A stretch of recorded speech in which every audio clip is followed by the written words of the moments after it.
Everyone, and welcome back. My name is Rick Bosley. I'm your owner operator of the Bosley team and general manager of the Keller Williams Brevard offices.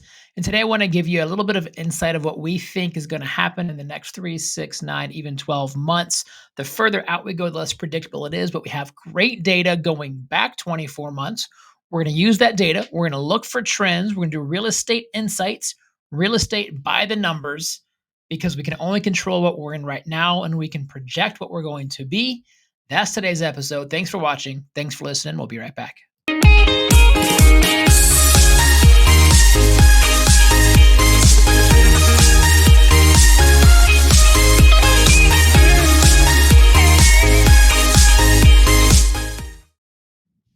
Welcome back. Okay, so here's what we're going to do. We've got a lot of customers, consumers who might have their house in the market. They're not getting the price they want, and they're letting it expire versus reduce the price. And there's two prices. Well, there's really three prices: what a seller wants to sell it for, what a buyer wants to pay, and the actual market value.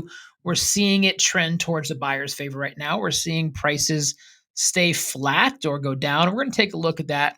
And if you're watching or you can see this, great. If not, go ahead and click this. We'll give you a full copy of everything we see here in this category. But we can see year over year and month over month. So when we look at inventory from June of this year to June of last year, and remember, inventory is everything. It's the musical chairs, it's supply and demand. So inventory and demand is going to dictate what happens with the prices. So inventory is up nearly 14,000 homes. From last year, they were under 11,000. So 13.7 to 10.7, that's a 28% increase. Month over month, though, we actually declined by 200. So we saw a 1.2. So it was ready to hit 14,000 and then it softened. So we're looking going, why or how did it soften? Well, we listed less homes. 3,800 homes were listed versus last month, 4,200. And last year 41. So less demand. People who wanted to sell their house, if they were doing it for the right time, right season, it was a surge and a rush to say, can we list this thing by the springtime so that we can sell it in the summer? So it doesn't surprise me that seeing June a slight dip, and we should see that number to continue to dip until next spring. Just looking at seasonality, less people choose to list if they have an option to choose their season. They choose to list in the spring, choose to sell in the summer. That's why we see that seasonality. Then we look at new contracts or closed sales. So closed sales, pretty much identical month over month. 2,500 last month, 2,500 this month, 2,600 last year, 2,500 this year. A drop of about 3%. And we look at that, we're going, okay, so we have 3,000 more inventory with the same slightly less demand. Well, what does that do to prices? Say it with me. If there's more supply and same amount of demand, it's going to lower the price. In fact, the metrics around that, because these are numbers, metrics, we carry our insights and we make changes. That's NIMIC. We'll talk about that later. Uh, we are about 5.5 months of inventory. That's your supply and demand, which is the heart of, I wouldn't even say maybe balanced market. We are definitely leaning towards that buyer's market. We hit 6, we're in a buyer's market. 4 to 5 is pretty balanced, so we're over it. Last year, we were at 4.15. The last 2 months, 5.5. So what is that doing to the median price point? Month over month, it did nothing. And I'm looking at median because if we go average, you can have some outliers. You can sell a $10 million home. That's going to skew the average. In fact, it really didn't. The average price point has gone up by 1% and down by 0.2. But the median is going to be more consistent with what the market's doing. And last month, it did nothing. It was flat. And last year, it went down 1.3. So the same numbers in June of 2024, if you had a client or customer or maybe yourself, were going, hey, you know what? I'm going to wait until next year, 2025, to sell my house so I can get the number I want. Well, the median price point went down by 1.3%. So the question is going to go, will that happen again? Or when will it start going up? Let's look at a couple different indicators. And this is a lot of data over the last 18 months. So what's going to dictate the prices? We're going to go to supply and demand. What's going to dictate demand? That's going to be often the interest rates. Well, interest rates have stayed steady. When we look at interest rates, 18 months ago was 6.5. The height of what it came to was April 2024 of 6.91. And then it dropped back down. The lowest it got was September 2024 of 5.89. And then we went back to 6.4. The new year started with 6.8, 6.7, 6.5, 6.6, 6.8, 6.7. We are there in the mid to high sixes. You'll notice that when did they have their rates drop a little bit? It was August of last year and September of last year to maybe counterbalance. So the rates are like the government's, the Treasury's way of a balancing beam. And if spending slows down or purchasing slows down, they're going to lower their rates a little bit until it goes up, and then they're going to go, okay, correct, and all of a sudden it became too hot. They're going to raise the interest rates. So when people were buying houses like 2 and 3 weeks in the market, that's why it's because interest rates were 2 and 3% because money was good. So they pumped the brakes, made it more expensive, and they do that. So we had a customer that says, you know what, I'm going to wait until next spring. I'm not getting the number I want now. I need 20,000 more. It's a $400,000 house, and I need to hit 20,000 or 30,000. Well, essentially, they want 5 to 10% more. So the question is, will the market increase by 5 or 10% more next year? What do you think? What do you think it'll do? What needs to change for the market to increase by 5 or 10%? Well, I've said it over and over again. What needs to change is supply and demand. It needs to change if we want to see a 5 or 10% growth in median price point. We've got to see the go back to seller's market. We have to see the inventory drop to, I would say, sub 4 months of inventory. Sub 4. So what does this mean?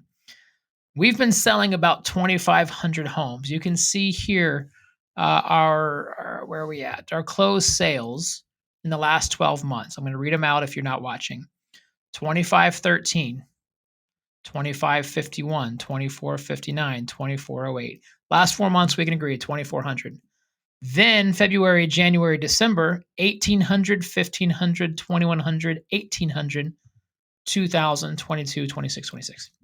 And so when you look at last summer, starting from May, went 2,900, June 26, July 26, August 26, and then a quick cliff. September, October, November, 22, 2,000, 1,800. December, you have the end of the year push, 21, and then it slows again because people start getting active in January, but they don't close in January. So January was the lowest with 1,500. So what does this mean for us? Well, if we're at 14,000 homes and we see a similar pattern with demand because we have similar interest rates and similar economic conditions, then we're going to see sales drop to be around 2,000, not 2,500. Do the math with me. What is 14,000 divided by 2,000? That's 7 months. Remember, balanced market is that 4 to 6. Now we're at 7. We're in a buyer's market. We will see a decline. If you're a buyer, the question is how much will it decline and when will it go back up? Well, it's kind of like taking a tennis ball and dropping it and saying, take a picture when it hits the floor. There's a good chance when you take that picture, it'll be near the floor, but it'll be above it or right after it. And we're not going to know where that floor is until it's already happened. So the question is going to be, what's the cost of not moving? The cost of moving is going to be, playing the market or anything else. The cost of not moving is going to be, how far is your commute? How far are you from loved ones? How small is your area? What's your neighborhood like? What's your HOA like? All the reasons and factors which people move are the cost of not moving. So we're weighing this out, but really when we look at what's the market doing year over year, it's pretty flat, if not going to drop until it gets better. It's going to get worse until it gets better because inventory is 30% higher and our sales seem to be the same. If you have more options with the same demand, that's going to naturally give the buyers more options and drop that. Okay, layman's terms, what are we talking about here? We don't have a crystal ball, and everything I'm saying is an opinion and it's not fact. Do not hold me to this. But as my popular opinion, if your house is not selling for the price that you want today, you need to hold on to this thing a heck of a lot longer than 12 months or 6 months because the market is going to continue to drop until the inventory can catch up or demand can catch up. Now, what can change that? Interest rates can change that. We've got Powell up in the White House, the Capitol, and if he goes away and someone else gets appointed and there's new influence, could that change things? It sure could. Could that lower interest rates to the fives? It sure could. If it lowered interest rates to the fives, let's see when that happened. 5.89 was September 2024. And then we can actually see the surge of what happened with closed sales when they lowered it. Uh, that's when it went to 2200. So not a whole lot, but maybe they saw it coming. We're looking for patterns. I want you to be careful if you're waiting for the market to get better. For the last 15 years, we've been able to use that card and say, if I don't get my price I want, I'm going to wait one more year and then I will. That is not happening in the next 24 months. It might not happen in the next, 12 months. It might not in the next 24. If you're not getting the price you want, your choice is going to be to either change your price and figure out how to make it work, or it's going to be get used to holding on to it, whether you want to live there, whether you want to rent it out, because the market's going to stay flat before it gets better. And until I can see inventory significantly change, that will be my stance. Uh, Being a landlord is not a bad thing if you can figure out how to rent it. Now the rental rates are also flat because there is supply and demand, and that's okay. It's a great way to build wealth. So maybe you become a landlord, maybe you sit tight where you're at. The nice thing is if you're buying and you're selling, if you have to sell in this market, you also get to buy in this market. So where you might feel like you've taken a hit on the sale, maybe you can get the advantage on the purchase. So the question is it a good time to buy? Is it a good time to sell? Tell me what's going on in your life.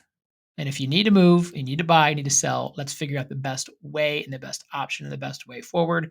If you're doing it to flip a house, no, it's probably not the best time to flip a house because the market's going to be against you. You buy today and then want to sell 6 months from now, you don't get to take the wave that we've had the last 15 years.